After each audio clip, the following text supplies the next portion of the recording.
بسم اللہ الرحمن الرحیم۔ حضور اکرم صلی اللہ علیہ وآلہ وسلم نے فرمایا، میں ایک وقت سو رہا تھا، میں نے خواب میں دیکھا کہ لوگ میرے سامنے پیش کیے جا رہے ہیں اور وہ کرتے پہنے ہوئے ہیں، کسی کا کرتا سینے تک ہے اور کسی کا اس سے نیچا ہے۔ پھر میرے سامنے عمر بن خطاب لائے گئے، ان کے بدن پر جو کرتا تھا اسے وہ گھسیٹ رہے تھے، یعنی ان کا کرتا زمین تک نیچا تھا۔ صحابہ رضی اللہ تعالی عنہ نے پوچھا کہ یا رسول اللہ اس کی کیا تعبیر ہے؟ آپ نے فرمایا کہ اس سے دین مراد ہے۔ صحیح بخاری حدیث نمبر 23۔ ایک مرتبہ رسول کریم صلی اللہ علیہ وسلم ایک انصاری شخص کے پاس سے گزرے، اس حال میں کہ وہ اپنے ایک بھائی سے کہہ رہے تھے کہ تم اتنی شرم کیوں کرتے ہو؟ آپ نے اس انصاری سے فرمایا کہ اس کو اس کے حال پر رہنے دو، کیونکہ حیا بھی ایمان ہی کا ایک حصہ ہے۔ صحیح بخاری حدیث نمبر 24۔ رسول اللہ صلی اللہ علیہ وسلم نے فرمایا، مجھے اللہ کی طرف سے حکم دیا گیا ہے کہ لوگوں سے جنگ کروں اس وقت تک کہ وہ اس بات کا اقرار کر لیں کہ اللہ کے سوا کوئی معبود نہیں ہے، اور یہ کہ محمد صلی اللہ علیہ وسلم اللہ کے سچے رسول ہیں، اور نماز ادا کرنے لگیں اور زکوٰۃ دیں۔ جس وقت وہ یہ کرنے لگیں گے تو مجھ سے اپنے جان و مال کو محفوظ کر لیں گے، سوائے اسلام کے حق کے۔ رہا ان کے دل کا حال تو ان کا حساب اللہ کے ذمے ہے۔ صحیح بخاری حدیث نمبر 25۔ رسول اللہ صلی اللہ علیہ وسلم سے دریافت کیا گیا کہ کون سا عمل سب سے افضل ہے؟ فرمایا، اللہ اور اس کے رسول پر ایمان لانا۔ کہا گیا اس کے بعد کون سا؟ آپ نے فرمایا کہ اللہ کی راہ میں جہاد کرنا۔ کہا گیا پھر کیا ہے؟ آپ نے فرمایا حج مبرور۔ صحیح بخاری حدیث نمبر 26۔ رسول اللہ صلی اللہ علیہ وسلم نے چند لوگوں کو کچھ عطیہ دیا اور سعد وہاں موجود تھے۔ وہ کہتے ہیں کہ رسول اللہ صلی اللہ علیہ وسلم نے ان میں سے ایک شخص کو کچھ نہ دیا، حالانکہ وہ ان میں مجھے سب سے زیادہ پسند تھا۔ میں نے کہا حضور، آپ نے فلاں کو کچھ نہ دیا، میں اسے مومن گمان کرتا ہوں۔ آپ نے فرمایا مومن یا مسلمان؟ میں تھوڑی دیر چپ رہ کر پھر پہلی بات دہرانے لگا۔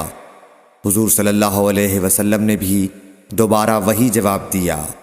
پھر آپ نے فرمایا کہ اے سعد، باوجود یہ کہ ایک شخص مجھے زیادہ عزیز ہے، پھر بھی میں اسے نظر انداز کر کے کسی اور دوسرے کو اس خوف کی وجہ سے یہ مال دیتا ہوں کہ وہ اپنی کمزوری کی وجہ سے اسلام سے پھر جائے اور اللہ اسے آگ میں اوندھا ڈال دے۔ صحیح بخاری حدیث نمبر 27۔ ایک آدمی نے رسول اللہ صلی اللہ علیہ وسلم سے پوچھا، کون سا اسلام بہتر ہے؟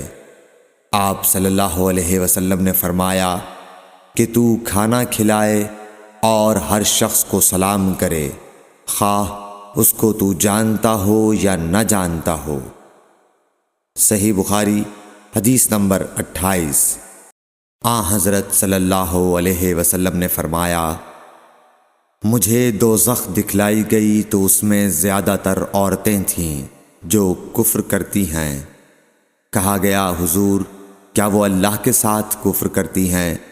آپ صلی اللہ علیہ وسلم نے فرمایا کہ خاوند کی ناشکری کرتی ہیں اور احسان کی ناشکری کرتی ہیں۔ اگر تم عمر بھر ان میں سے کسی کے ساتھ احسان کرتے رہو، پھر تمہاری طرف سے کبھی کوئی ان کے خیال میں ناگواری کی بات ہو جائے تو فوراً کہہ اٹھے گی کہ میں نے کبھی بھی تجھ سے کوئی بھلائی نہیں دیکھی۔ صحیح بخاری حدیث نمبر 29۔ حضرت صلی اللہ علیہ وآلہ وسلم فرماتے تھے، جب دو مسلمان اپنی اپنی تلواریں لے کر بھڑ جائیں تو قاتل اور مقتول دونوں دوزخی ہیں۔ عرض کیا گیا یا رسول اللہ، قاتل تو خیر ضرور دوزخی ہونا چاہیے، مقتول کیوں؟ فرمایا وہ بھی اپنے ساتھی کو مار ڈالنے کی حرص رکھتا تھا، موقع پاتا تو وہ اسے ضرور قتل کر دیتا، دل کے عزم صمیم پر وہ دوزخی ہوا۔ صحیح بخاری حدیث نمبر 30۔ ابو ذر ایک جوڑا پہنے ہوئے تھے اور ان کا غلام بھی جوڑا پہنے ہوئے تھا۔